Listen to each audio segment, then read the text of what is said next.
cover section 4.2, which is about functional information systems. So functional areas of where information systems are used. Now, earlier subject we discussed about the conceptually the three main categories of where information systems are used in the role of information system pyramid. You have TPS, decision making systems, and executive supporting systems that support each layer of the pyramid we discussed. Now what we are going to discuss today is the same thing, these three systems, how they are split into different functional areas. So when we say functional, now in a business there are many functions. Sales is there, purchasing is there, customer relationship is there, HR related activities are there, accounting, maintaining accounts, maintaining your finances. All these are there, which are different functions that you do in a business. So, but we are not going to look at all of them, maybe only these three, which is related to your syllabus here. So there are many functional areas. If I show you from the book one's reference, you can see these different bolded headings here: accounting, finance, customer service, HR, manufacturing, research development, sales, marketing, agriculture, right? So healthcare, like that you can see many functional areas where your systems can be used, but we are limiting our discussion to these three, right? And maybe in the next session we'll go into a little bit other areas where you have cross-functional, where one or more of these are interrelated, and how we handle those systems and how they are operational. So the whole objective is to just to get an idea of the functional areas and how your systems can, or what are the systems available now to support this. This will also give you an idea when you are going to develop a software for some business, that you know what kind of functions are there and how to write your software accordingly. Okay. Functional information systems. So first we start with marketing, manufacturing systems, more on manufacturing. So information systems are used in manufacturing for processing customer orders, developing production schedules, controlling inventory levels, and monitoring product quality. So these are some of the major things you will find in a manufacturing company. So imagine where they're manufacturing some raw product, or like let's say yogurt, cakes, or maybe electronic gadgets, anything. So you will have custom orders that you receive, which you need to process, and you have to develop production schedules according to the orders received. You have to plan your production schedules, like which date, what time we are going to develop production schedules. Also, you have to have a track of your inventory, your warehouse information. Then also, after the products are produced, you need to have an area where you can monitor the quality, whether it is properly done, properly packaged. All these need to be monitored. Right. Information systems help sales and marketing personnel develop new goods and services, to determine the best advertising and sales approaches. Okay, so this is talking about the marketing area, how information systems help. So if you look at the people involved, it helps those people develop new products, new goods and new services, and to decide on the best advertising strategy and the sales approaches, how to target a customer and how to make your product available to the correct people. Plus, set optimal product prices to get the highest total revenues, so which we call as price analysis. So product analysis, promotion analysis, and price analysis. So the third point mentions, it explains, like when you're going to, after you produce a product, you have to now decide on the prices, right? apart from the first 2 points, when it comes to sales and marketing, you need to come up with a proper price which is not too high, which is not too low, and how to make it optimal so that you can meet your profits. So your total revenue, how to increase the total revenue. So that's about all planning and how to use an information system for that purpose. Yeah, so marketing system, going a little bit detailed. The business function of marketing is concerned with the planning, promotion, and sale of existing products in existing markets, and the development of new products and new markets to better attract and serve present and potential customers. Okay, so this is the main functions you do within the marketing function. So main sub-functions, I will say. Planning, promoting, and selling existing products in existing markets. That's one category. The other category is development of new products and new markets to attract and serve present and potential customers. Potential customers mean new customers who are likely to buy your products. So this is what marketing is involved. So in any company, in a large company, now they have a marketing department. So marketing department now have, transformed from using paper-based advertisements or documents, physical documents used in their desk. They have transformed or moved away from that, and they have now started using information systems for marketing purposes, mainly to do the same thing what they were doing earlier, right? But now in a more quicker and agile way. So when you look at marketing alone, if you are developing a whole system for marketing alone, these are some of the areas you need to take into consideration. Understanding about what is interactive marketing, sales force automation, CRM, sales management, forecasting, research and forecasting. Like, you can't just keep on developing the same products. How do you keep on improving your products to meet the new demands? So how do you forecast information? So you need a system. How to do advertising and promotion in a very quick way, product management as well, right? So these are some major areas you can see which you need to consider when you are developing a marketing information system. So in the following slides, we'll discuss some of these a little bit in detail. Internet and intranet websites and services make an interactive marketing process possible where customers can become partners in creating, marketing, purchasing, and improving products and services. Interactive marketing process. So when we say interactive, I believe you're already familiar with the term.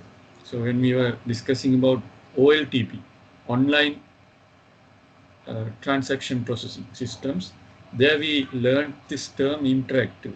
So interactive means a way where a user can, give their feedback instantly and receive feedback instantly, where the interface provides a way to, use the system in a much more responsive way. So when you're doing marketing now, in older ways, what we do, we had to rely on offline data. That means you have to collect data of how customers are doing. You have to do a manual survey. You have to go and ask questionnaires. Maybe you have to visit the customers, get their feedback. Now, that is not necessary. Instantly, you can get the feedback from customers because the customers are directly going to use your online portal. And what happens as part of that is the customers are indirectly or directly becoming partners or collaborators for your marketing system or for your marketing purposes, because now they're also contributing directly. So there is much less effort in terms of the people who are working in these MIS systems. There is much less effort in, trying to understand the customer, because now the customer is directly contributing their feedback. So that's what this first point is telling. So the customers become active partners in all your marketing processes. Next one, sales force automation systems. So this is a category we'll discuss in the following slide. These systems use mobile computing and internet technologies to automate many information processing activities for sales, support, and management. Okay, so that's one whole area of how you use these modern technologies to do your sales in an automatic manner, right? For example, to briefly highlight, now you might have used payment gateways in many of your online applications if you have used. For example, if you want to maybe I think Halan will also move into that mode soon. Now, people who want to purchase an online service, what you do is you go and visit a website, fill your information, and the next thing that pop-ups might be a credit card page where it asks you to enter your credit card information, right? Now, earlier, think before these processing gateways were available, what would be the processes using the same e-commerce website? Maybe like you're doing for BIT or some of the other functions or some other applications, you have to manually go and deposit a payment, or like what we are doing recently also. Now we have asked you to deposit the money and send the receipt, screenshot of the receipt. Now, what happens there is you have a manual process involved, right? I mean, you have to manually take a photograph and then send it to us, and we have to confirm that. So that's a very lengthy process. But when you have a Salesforce automation system, there is no need of a middleman. There is no need of another person to verify and check this. Everything happens automatically. So you as the customer go to this website, buy your product, make the payment. That payment directly comes to the relevant company or the organization, to their relevant bank accounts directly, all online, right? So there is no need of middle persons to monitor the in-between activities. So all validation, verification, everything is done.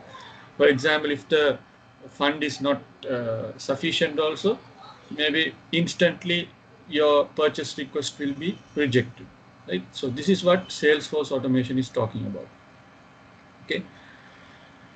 The other marketing information systems assist marketing managers in product planning, pricing, and other product management decisions, such as advertising, sales promotion, targeted marketing strategies, and market research and forecasting, right? So these are other areas like where this is helpful: product planning, pricing, advertising, sales promotion. So I have like highlighted italicized the important points, how it is helping in some decision-making activities within the marketing sub-function.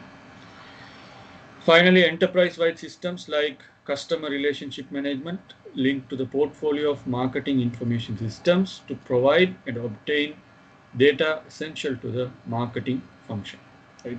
So for future prospects, like future promotions and all, apart from sales promotion, what we discussed, how do we maintain a proper customer relationship with our, so we already will have some information about our existing customers, and that will again serve as a new data for new marketing promotions.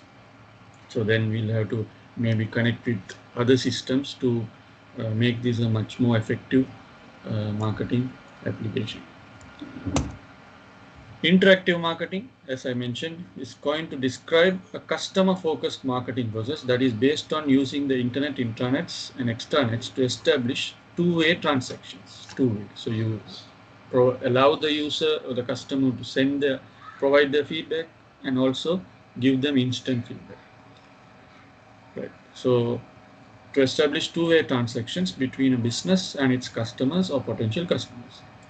The goal of interactive marketing is to enable a company to use those networks profitably to attract and keep customers who will become partners with the business in creating, purchasing, and improving products and services. Right? So this is how interactive marketing works. So main objective is to see how you can reach more people, how you can get instant feedback, and in turn, how do you increase your profit? Okay. So this is how interactive marketing works. So in interactive marketing, customers are not just passive participants who receive media advertising prior to purchase. They are actively engaged in network-enabled, proactive, and interactive processes. Right. So this is again emphasizing the same point. Now, in older marketing strategies, you have to first give the advertisement to the customer. They have to take some time to decide, and then maybe after some time only they'll come back to you to buy the product. But unlike that, interactive marketing is you force the customers to make instant decisions. Like it might be just like a wow kind of a surprising message or surprising thought. Maybe it can be a question. You might have seen a lot of places when you're visiting your websites, these advertisements pop up here and there. Like it kind of entices you, right? It kind of makes you fall into that. It's not a trap, I would say. I mean, those are very what do you say, clever strategies in interactive marketing, right? Somehow you go and click something and then you decide to buy that product. Interactive marketing encourages customers to become involved in product development, delivery, and service issues. This is enabled by various internet technologies. So again, customers are involved in the whole process. So what are the strategies they use? Using chat or discussion groups. You will have web forms where people can fill information, questionnaires, or some websites you might have seen, like even in Facebook, some pages you notice they have this option. When you visit that page, instantly you get a small chat window appearing. Like it gives you an impression like somebody is talking to you live, but actually it's not that. It's a bot in the sense it's a small automated program that appears as a chat. And once you leave the message, they also send you an instant reply, which is automated again. But again, a live person will come and respond to you. So those are some strategies in interactive marketing. How do you give that? And also maybe email. People use email for marketing process. Still, I think it is used as a strategy. Finally, the expected outcomes of interactive marketing are a rich mixture of vital marketing data, new product ideas, volume sales. That means you want to sell information, sell in bulk, right? Big sales, and strong customer relationships. So these are the goals of interactive marketing. Okay. There is another thing called targeted marketing. So targeted marketing is studying certain aspects of people and targeting those aspects only. So this is an important tool in developing advertising and promotion strategies to strengthen a company's e-commerce initiatives, as well as its traditional business venues.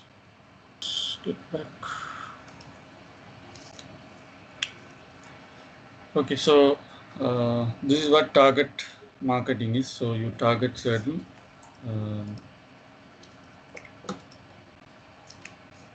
areas.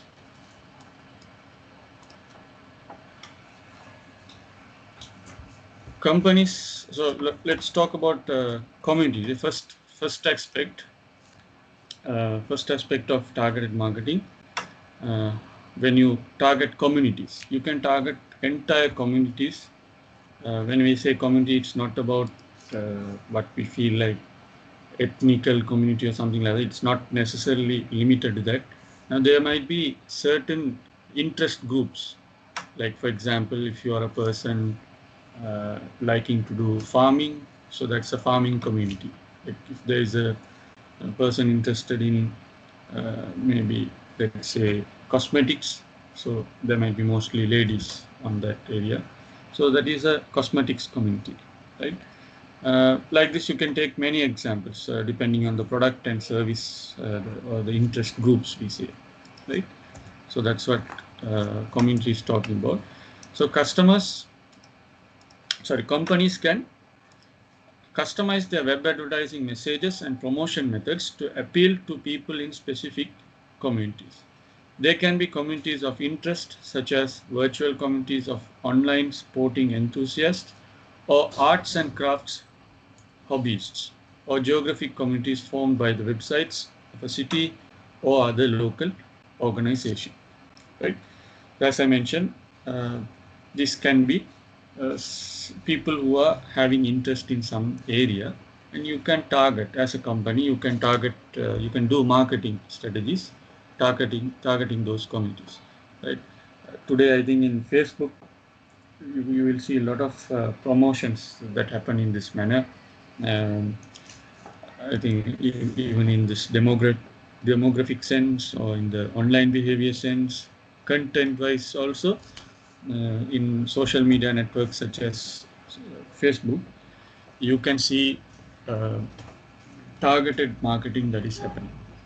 So if you're running a page or if you want to put an advertisement on Facebook, you get that option to choose these different communities. Content-wise, so advertising such as electronic billboards or banners can be placed on a variety of selected websites in addition to a company's website. The content of these messages is aimed at the targeted audience. An ad for a product campaign on the opening page of an internet search engine is a typical example.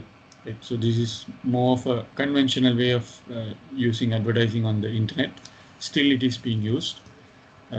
What they're saying is you can have these small, GIF images, or earlier days you had this Adobe Flash, uh, content snippets and all. I don't know how you call it, snippets or widgets. Okay, widgets maybe. Basically, they are animated images. You can see things, advertisements flashing here and there, which can be placed on the side, top or bottom of your websites, right? Also, when we say targeted marketing content, people also go out of the websites as well. Now, in some countries, you might have seen the website name itself printed in these private buses or public buses. You might have seen these large stickers that are put. So, if it's a very popular company, like for example Amazon or something, you might have seen they have used the advertisements in these traveling buses. Billboards means these large posters. So that is also targeted marketing in a way, using content. Context is the surrounding. We have to make use of the context when we are doing marketing. So advertising appears only in web pages that are relevant to the content of a product or service. So advertising is targeted only at people who are already looking for information about subject matter, such as vacation traveling that is related to a company's product. So this is called context. Now, for example, now there might be people, earlier thing we talked about general content, right? Where we focus more on the information of the advertisement, of the product, the advertisement. But here we might be looking at the context of people. Now, there might be certain interest people, but again, they are more specific, right? So let's say you can target something for traveling, but again, specific traveling, like vacations, people who are looking at vacations only. So in that context, how do you provide your marketing strategies? So it can be anything related to any product or service you have that you can target with the context, right? Or it can be a rental service. It depends on what thing. Or if you are looking for air traveling, maybe helicopter ride. So these are different contexts within the same, same major area. So that's one type of targeted marketing. The other one is the demographics, looking for age groups and maybe, like certain categories like unmarried people, teenagers or 20 people, middle income people, or specific type of people, a category of people. You target only those people. So this is called demographic or psychographic. We look into the behaviors and attitudes of those people, and you can do a targeted marketing towards that. Another thing is based on online behavior. This is more of a electronic form of doing targeted. So advertising and promotion efforts can be tailored to each visit to a site by an individual. This strategy is based on a variety of tracking techniques, such as web cookie files recorded on the visitor's disk drive from previous visits. Okay, so there's something tricky also in this. So this enables a company to track a person's online behavior at its website. So marketing efforts such as coupons redeemable at retail stores or e-commerce websites can be targeted to that individual at each visit to its website. So what are they saying here? So there are these small invisible programs when you are visiting websites. I think two types of things happen here. One is, keep in mind, when you are visiting a website in your normal web browser, like Chrome or maybe Microsoft Edge, Firefox, in the normal browser, as you type in the website address, there is a cookie created. Cookie is kind of a small, let's say, the term cookie, right? A cookie means it's like a small biscuit kind of thing, right? Now here, what they're telling as a cookie is, as you type something, there is a small information like a cookie in the size of a cookie that is stored in your disk. So that will have information about your history, browsing history, which websites you have visited, and maybe even information such as how many keystrokes you have done per day. All that information is available within or behind your browsers, most likely in the system drive, C drive. So there are these smart programs. Sometimes they are spams, or mostly they are spam programs. When you visit a particular website, they somehow come and track this cookie information, and they gather information about you, and that through that they know they will feed it into some smart program, and then that program will give an idea about your online behavior, which websites you're visiting, what is your interest, because a person has to have an interest when they're visiting a website, right? They will give information to the person who is trying to study about you in automated way about your online behavior. So this is one kind of way. There is another thing where they don't read into your cookie information, because sometimes if you have strong antivirus software installed on your machine, there's another type of way where when you visit the website, they capture your IP address and they have information about your region or from where you're doing. So for those kind of websites, they may not be able to. So if you are using a static IP address, of course, they know it's the same person coming from the same location. But if it's a dynamic IP address, sometimes that may not be possible. But still, for the company who is collecting information through dynamic IP addresses, they can get a rough idea about the behaviors of people who are visiting from that region, right? And based on that, they can make some strategic decisions on how to, what kind of things they need to target on that region. So this is targeted marketing based on online behavior. Next is Salesforce automation, as I mentioned earlier, using mobile technologies to do sales. So in many companies, the sales force is being outfitted with notebook computers, such as small tablets, web browsers, and sales contact management software that connect them to marketing websites on the internet, extranets, and the company intranets. This not only increases the personal productivity of salespeople, but it dramatically speeds up the capture and analysis of sales data from the field marketing managers at company headquarters. Right? So the productivity of the salespeople are also improved, because now they're doing things very quickly using these technologies for their sales purpose. In return, it allows marketing and sales management to improve the delivery of information and the support they provide to the salespeople. So once the salespeople send information to the systems, the marketing people are able to assist the salespeople. You know, marketing is one thing, sales is another thing. So marketing, some people confuse both together. Sales and marketing are different functions. Sales is about selling thing, going and actually finishing the deal. Marketing is about attracting the customer. How do you go and convince the customer? This is the job role of marketing people. Sales people are the people who are going to actually go and deliver or sell the product, right? So these two parties can improve their productivity through this concept of Salesforce automation. Therefore, many companies are viewing Salesforce automation as a way to gain a strategic advantage in sales productivity and marketing responsiveness. So how does this work in a simple term? Salespeople use their PCs to record sales data as they make their calls on customers and prospects during the day. Then each night, sales representatives in the field can connect their computers to the internet and extranets, which can access internet or other network servers at their company. So after they have met people or done sales, they feed this information into a internet or extranet, right?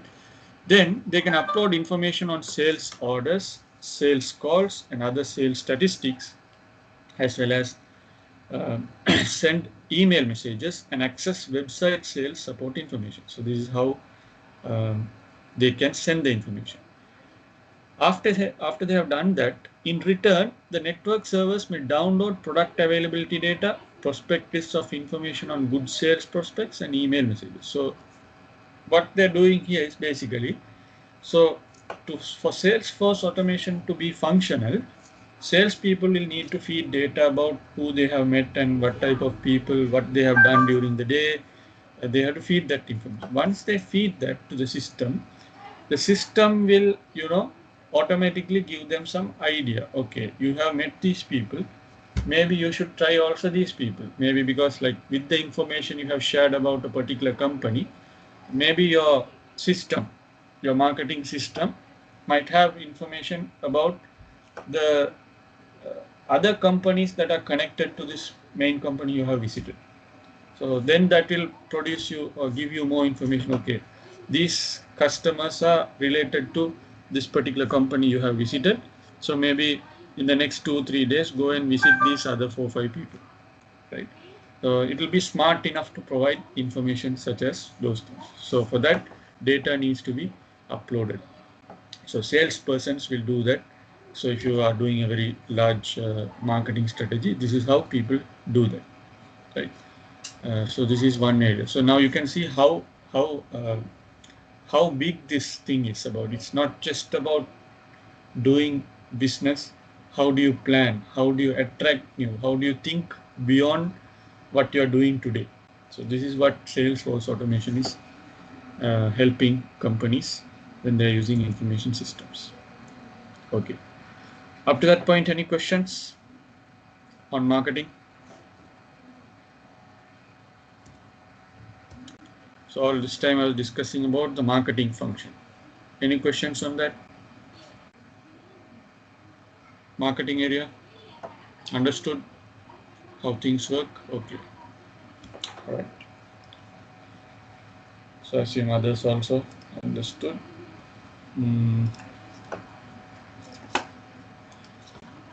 So now let's move on to manufacturing, where you produce products or services. So manufacturing information systems support the production operations function that includes all activities concerned with the planning and control of the processes producing goods or services, right? Planning and control of processes producing goods and services. This is what we do in manufacturing. Thus, the production or operations function is concerned with the management of the operational processes and systems of all business firms, right?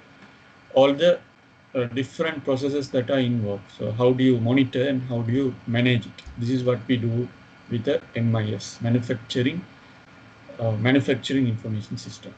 Information system used for operations management and transaction processing support all firms that must plan, monitor, and control inventories, purchases, and the flow of goods and services.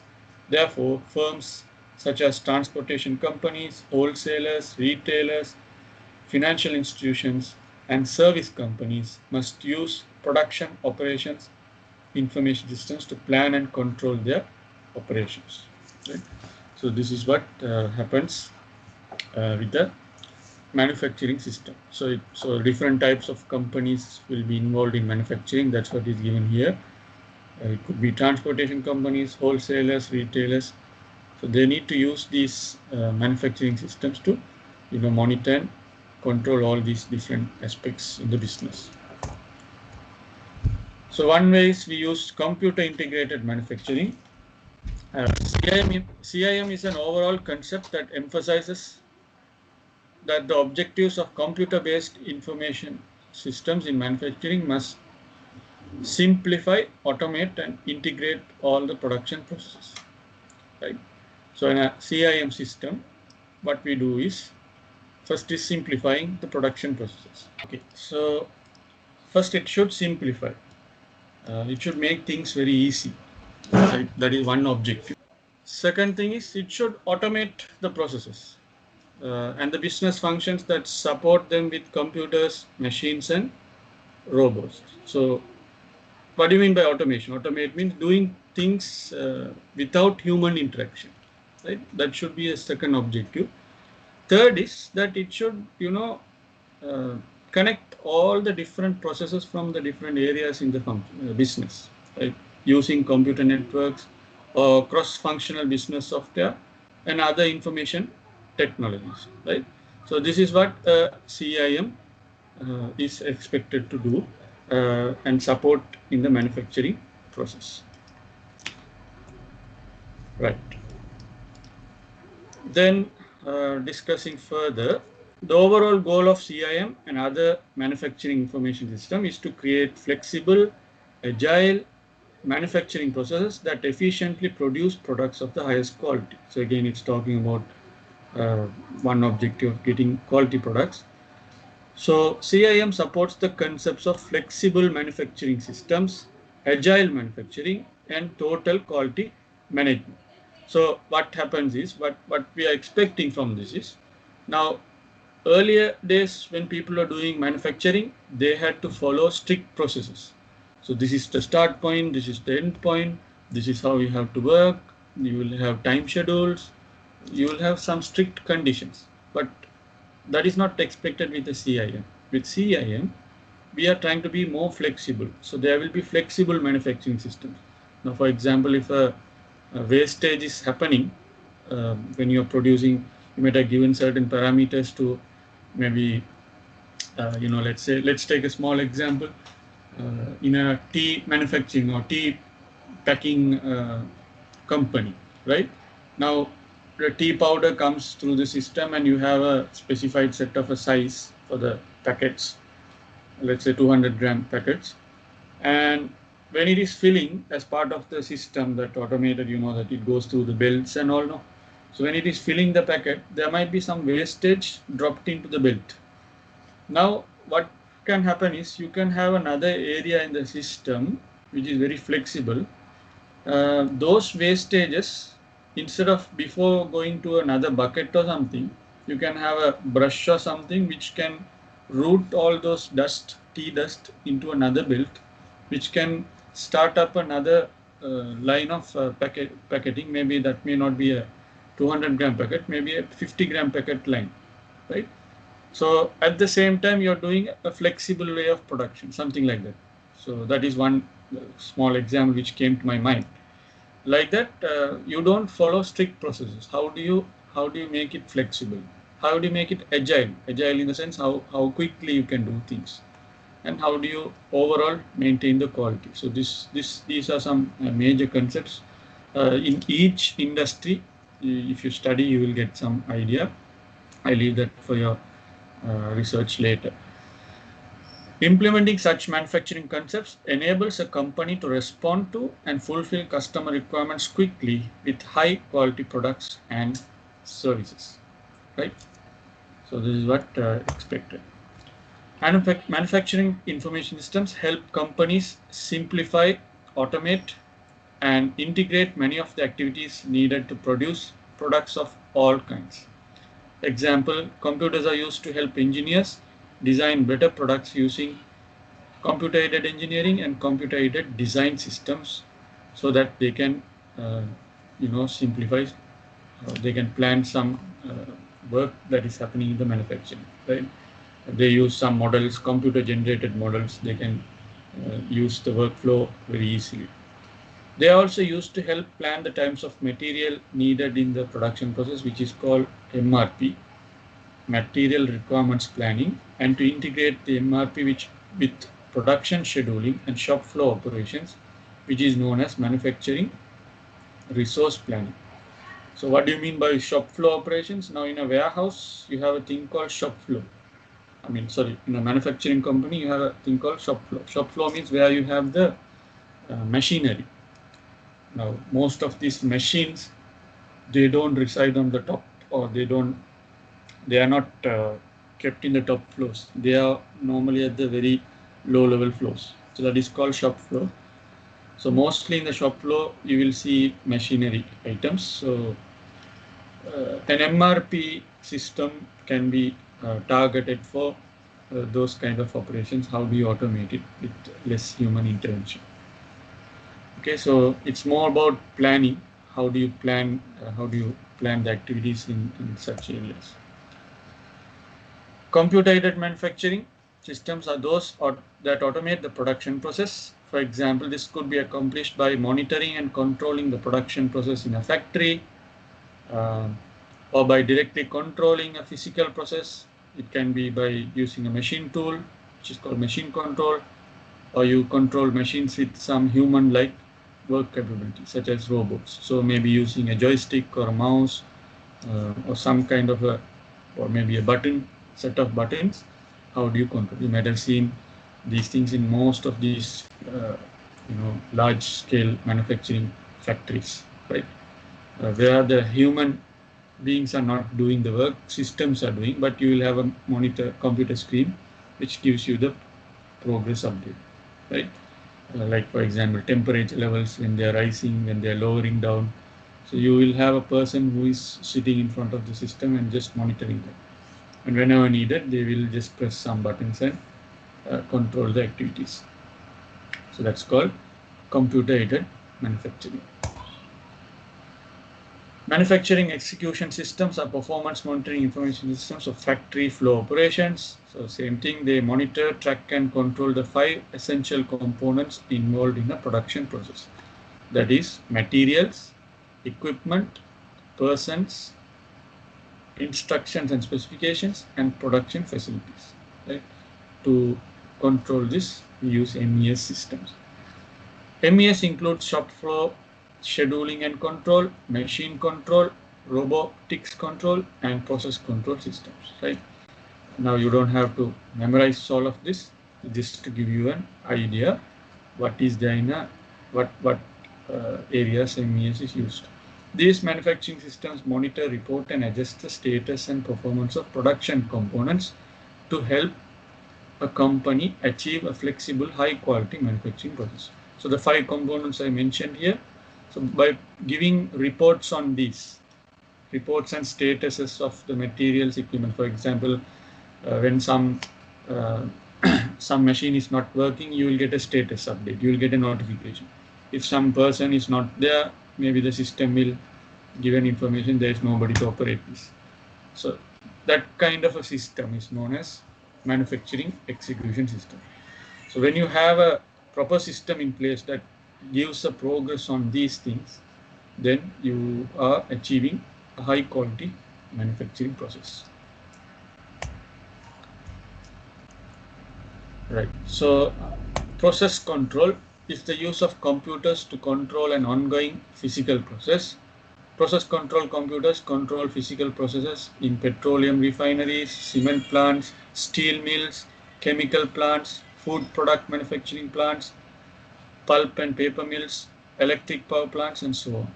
A process control system requires the use of special sensing devices that measure physical phenomena such as temperature or pressure changes. Right? In all these areas, if you have visited, or you can see a lot of YouTube videos that shows how different things work, you will see there will be some kind of a process control system to control the activities there. Right, so they are converted to digital form by analog to digital converters and relayed to computers for processing. Right, whatever the physical activity happening in the machine will be converted into a digital format and in turn comes to the computer. That's about process control. Machine control is the use of computers to control the actions of the machines. We also call it as numerical control. So the computer-based control of machine tools to manufacture products of all kinds is a typical numerical control application used by many factories throughout the world. Right? Okay, so that was about manufacturing systems. HR systems is another area. Human resource, all about the employees that are working in a company. How do you monitor that? So today we can do many work such as screening job applicants, administering their performance, now how a employee is performing, monitoring employee productivity, generating any required government reports. Now, for example, especially in the case of, if there are any terrorist activities happening in the country, now government will always ask the companies for information about the employees. So if they don't have HRM system, it's going to be a very hard task because they have to start from the beginning, collecting the data in a manual way. But if they already have a HRM system, that HRM system will nicely give the full details of what days this person has come to office, what days he has taken leaves, or what are his planned leaves in the future. So all this information can be provided to the government whenever there is a need for that, right? So that's just one area. There could be even other areas. Now, sometimes insurance companies, when you're working in a company, some insurance companies come to your organization asking for information about employees who are interested in getting insurance. So then again, family details and those things need to be provided. So again, HRM systems will help that. So it's all about the people who are working in the company, how to track them.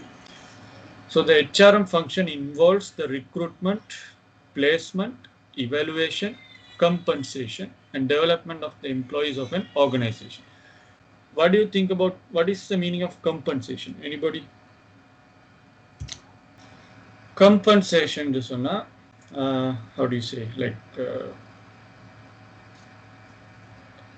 giving something for the achievement. Bonus, things like bonus, giving bonus. You might have heard when an employee is performing well, they give bonus, or maybe they get some perks. We call it perks in English.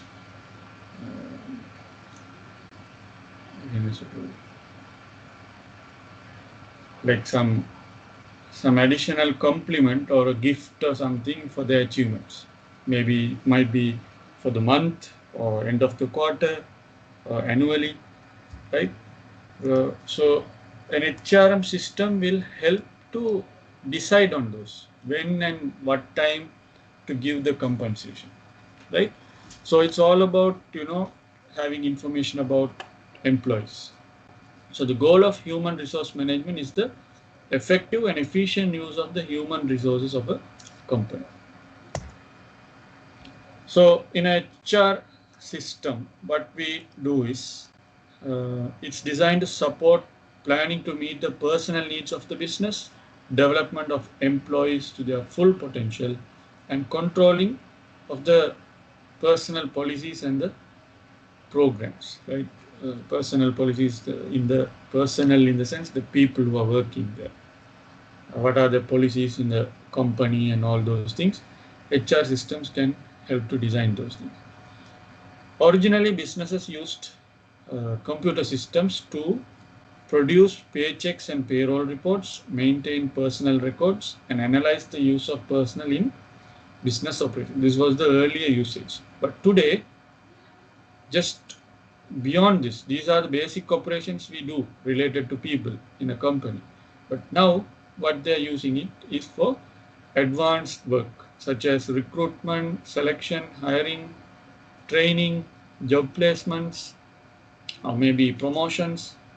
Performance appraisals is same thing like what I said, compensation, right? If somebody has performed well, how do you decide? There should be a logic. Now, in my previous company, there was a way. If a person doesn't take leave for 3 straight months, we get a 10,000 rupees bonus at the end of the 3 months. Right? Condition is no single day we can take a leave. So like that, the different companies can come up with different strategies. So to keep information about whether the person has not taken leave or anything, it will be easy with the system, because system will automatically give the notification to the HR manager. Okay, now you have to provide the bonus for this person, right? So employee benefits analysis. So you can also see which employees are having which benefits, and all those things can be tracked. Many things can be done in HR system. There are some online HR systems you can try out for free for your own personal business. Also, you can use that. Right. So generally, if you look at a HR system, you can categorize them into 3 areas: strategic systems, tactical, and operational. So operational is where we involved in the direct interaction. Tactical is for the decision-making stuff for some certain time. Strategic is about long-term planning. So that again broken down into staffing functional area, training development functional area, and compensation or administration functional area within the HR department itself, right? So you can look at it in these 2 lines. So when you take staffing, training, development, what are the strategic systems there? What are the tactical systems there, right? So that just for information, I put this from the book. No need to memorize that. And today, HRM systems are now no more desktop-based ones. Now there are online HRM, as I mentioned. You can go and find out. There are, just type in open source HRM systems. You can get a template and maybe use it for your business. Right? There you can add all the employee details and things like that. Even if you are going to develop something on your own, you can get some idea from these online systems.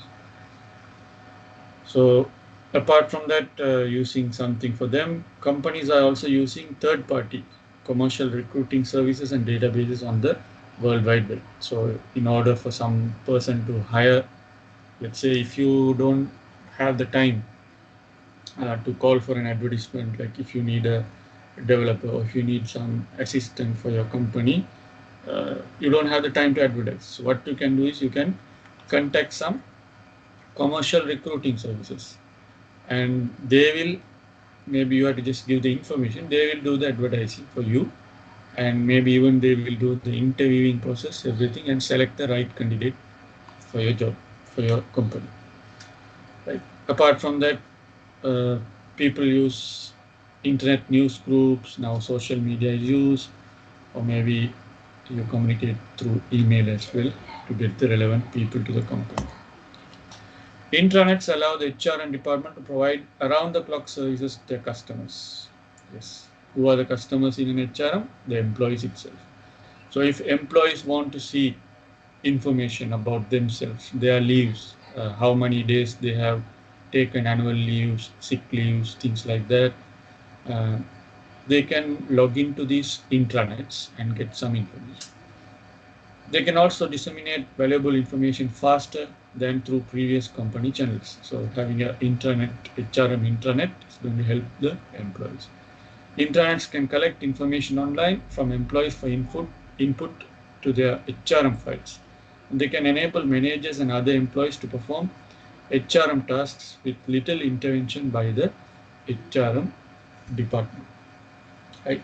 So today, people use intranets also now for employees who are coming from long distances. Now they may not have prepared lunch. So in some companies they have within the HRM daily you can go to this intranet and select your meals, because now some companies give a budget limit 150 200 rupees per day they can spend for lunch or any kind of snack. So there you can log in and select what food do you need. Do you need fish? Do you need biryani? Or do you need just a Coca-Cola or something like that? Or just juices? You can select that and submit it. So during the lunch time, the company will make the food readily available on your lunch area. Right? So that can be done through a HRM system.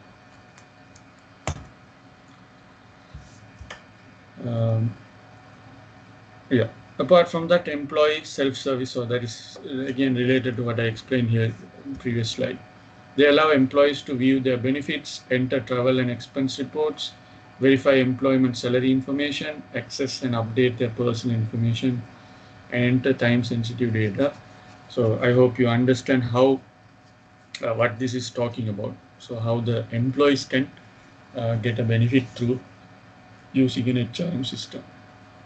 Through this completely electronic process, employees can use their web browsers to look up individual payroll and benefits information online, right from their desktop PCs, mobile computers, or intranet kiosks located around the work site.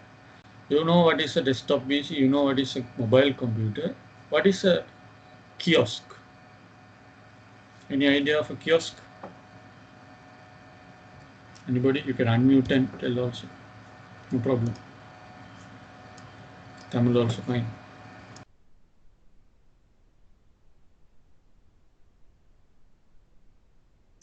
What is a kiosk?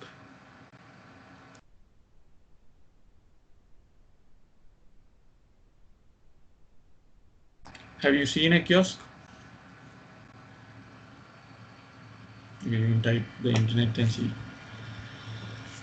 Yes, one simple kiosk is, now we have seen maybe non-computer kiosks. Now,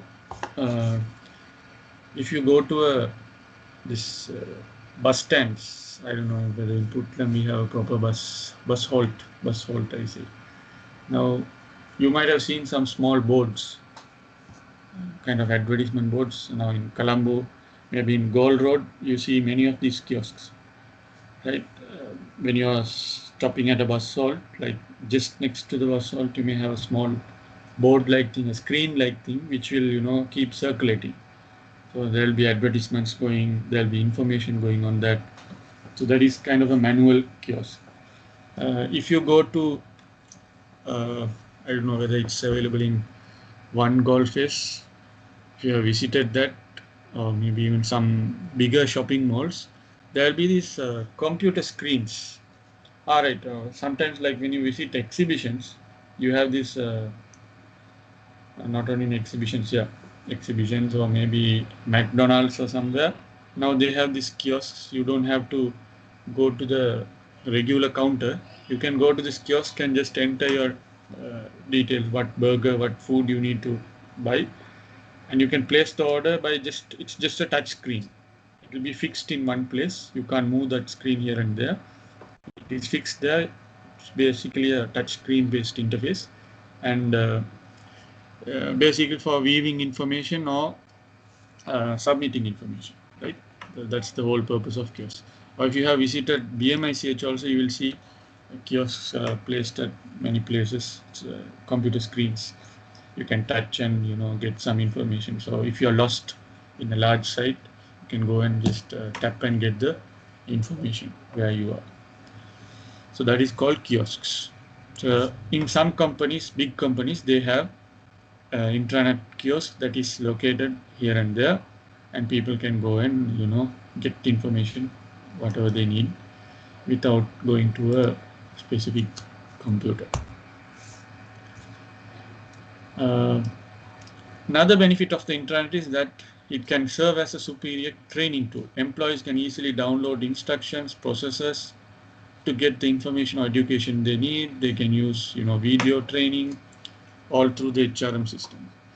So thus the internet eliminates the need to loan out and track training videos. Employees can also use their corporate internets to produce automated pay sheets, which is the online alternative to time cards, right? These electronic forms have made viewing, entering and adjusting payroll information easy for employees and HRM professionals. Now, for example, now salary sheets, they don't have to be printed now. You can, at the end of the month, the HRM manager can issue the online receipt or the e-receipt or the e-pay sheet to the employee, so they know how many days they have visited, what is the salary they are going to receive to the bank, those kind of information, like very quickly. Finally, finance and accounting systems, another major functional area. So at a high level, what we use this is for forecasting revenues, expenses, determining best sources of funds, managing cash, analyzing investments, and perform audits to make sure that the organization is financially sound and that all financial reports and documents are accurate. This was talking both together. Finance alone, we see mostly in banks, they use extensively information systems. Without these systems, I don't think any bank can survive today. So help make sound decisions regarding loans, investing wisely. They provide a lot of online services such as bill payment, account transfers, account holders, etc. So many applications are there alone in the finance industry. Information systems are used. Okay, accounting information systems, they record and report business transactions and other economic events. Computer-based accounting systems record and report the flow of funds. Funds means money through an organization on historical basis and produce important financial statements such as balance sheets and income statements. These are some accounting terms. So they provide some information about inflow and outflow of the company. How much has come, how much is going out. Such systems also produce forecasts of future conditions such as projected financial statements, financial budgets. A firm's financial performance is measured against such forecasts by other analytical accounting reports. So earlier days, before these systems came, these accounting people or accountants, they had to rely on manual processes. That means they have to do the calculations on their own.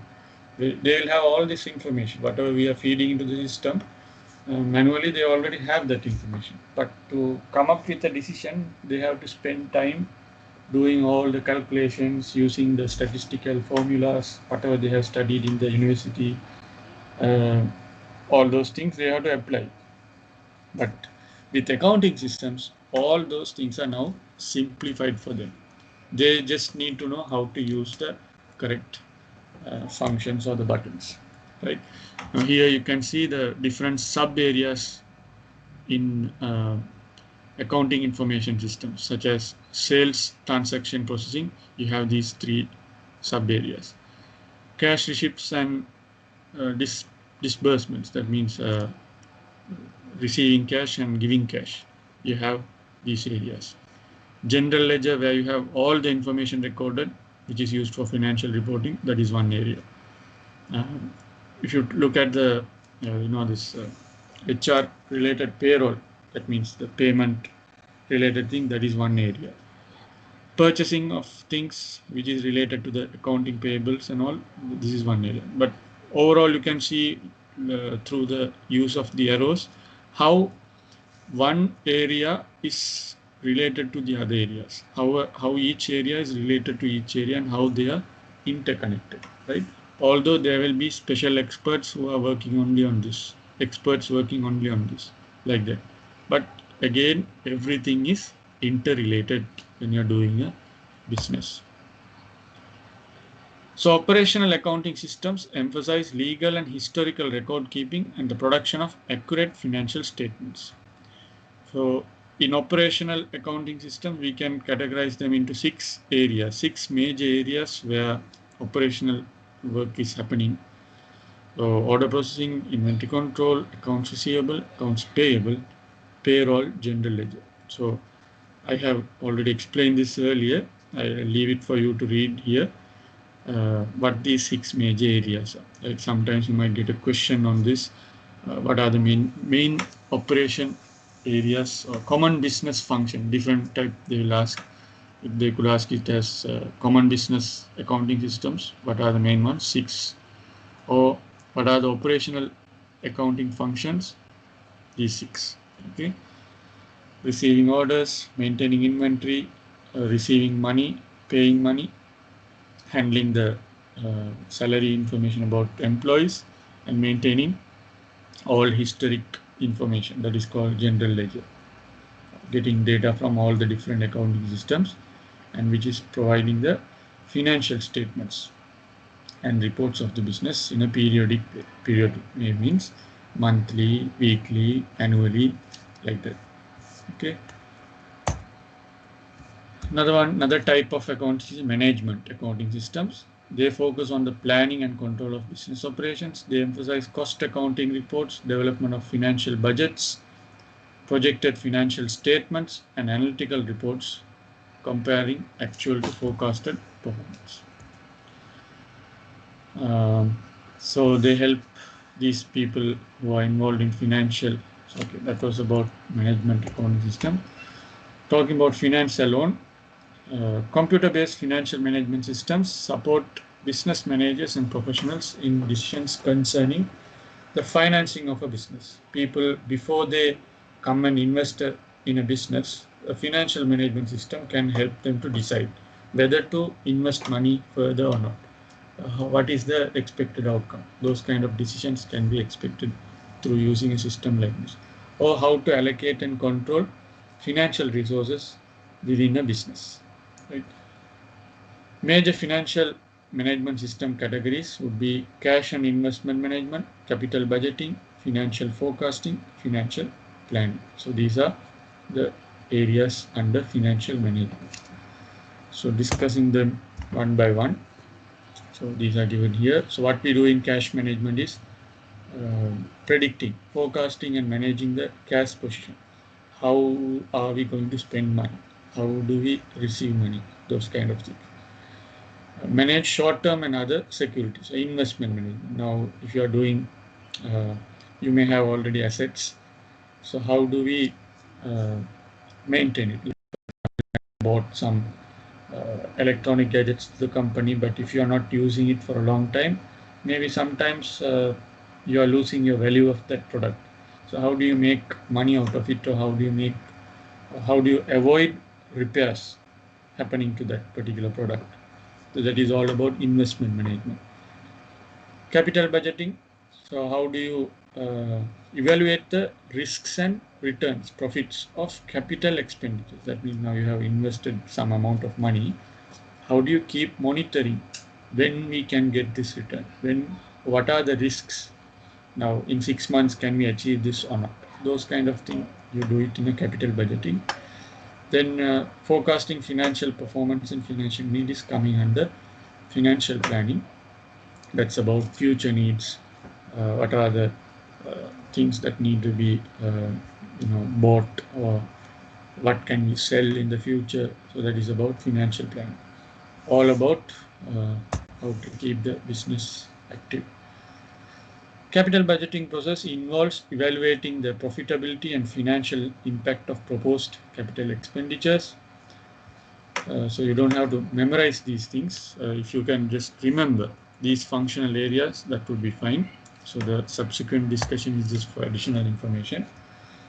So capital budgeting process involves evaluating the profitability and financial impact of proposed capital expenditure. Long-term expenditure proposals for facilities and equipment can be analyzed using a variety of ROI valuation techniques. So we can forecast certain things in the long term. This application makes use of spreadsheet models that incorporate present value analysis of expected cash flows and probability analysis of risk to determine the optimum mix of capital projects for a business. So these are some accounting terms. So this is a strategy what they use for capital budgeting. they use spreadsheet models, such as some Excel sheet. They will have some template in the Excel sheet where they can provide some formulas to see what is the expected cash flow, or to decide what are the risks, right, which is called probability analysis. So they use these models to decide on capital budgeting. That means how much, if a person is going to come and invest, what is the most appropriate amount to invest. Financial planning. So financial analysts also typically use these same spreadsheets and other financial planning software to evaluate the present and projected financial performance of a business. They also help determine the financial needs of a business and analyze alternative methods of financing. Financial analysts use financial forecasts concerning the economic situation, business operations, types of financial available, interest rates, stock and bond prices. Okay, so many things they take into consideration for predicting or forecasting what is going to be the future. So they use again electronic spreadsheet packages, not necessarily Excel. There are advanced tools other than Excel, or maybe some special decision support software and web-based groupware where can be used to build and manipulate financial models. Answers to what if and goal-seeking questions can be explored as financial analysts and evaluate the financing and investment alternatives. So what they're saying is there could be different type of questions coming when you're doing this. So as part of making the planning, answers to what if type of questions, like for example, if I do this, what will be the benefit? If I don't do this, what will be the benefit? Those kind of questions, answering them. Also goal-seeking questions, like you have specific goals. So if you want to meet the goal, what you need to do? What are the things you need to plan? So using these software, you can answer these kind of questions that can help you to do the financial planning. Okay, that's all about that subject.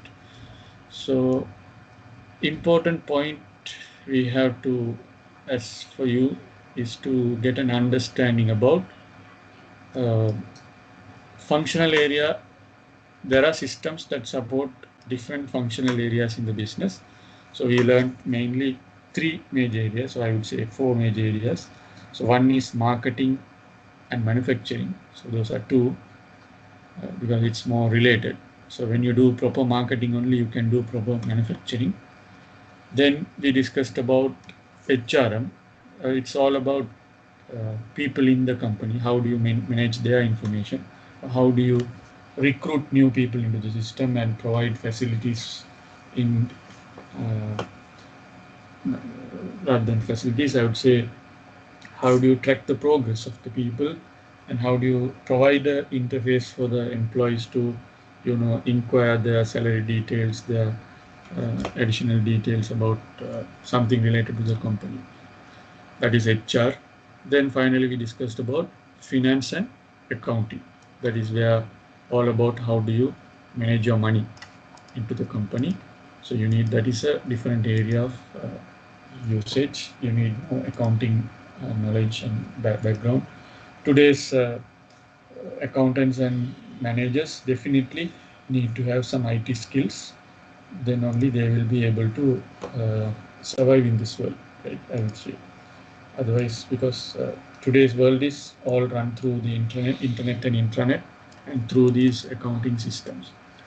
So they may have theoretical knowledge on what I am showing in this slide, especially the people coming from the commerce background.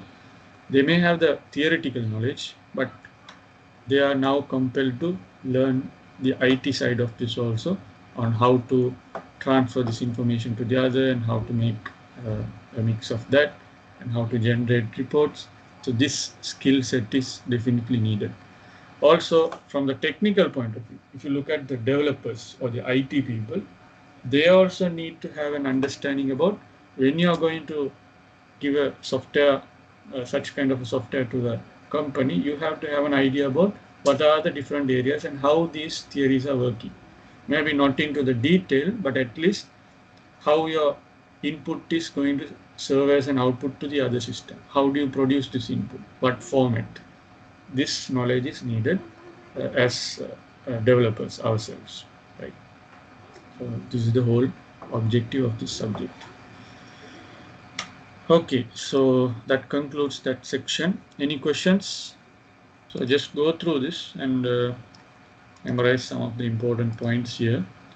You don't need detailed understanding about things, but just the terms. Like for example, if it's information system finance, what are the different areas?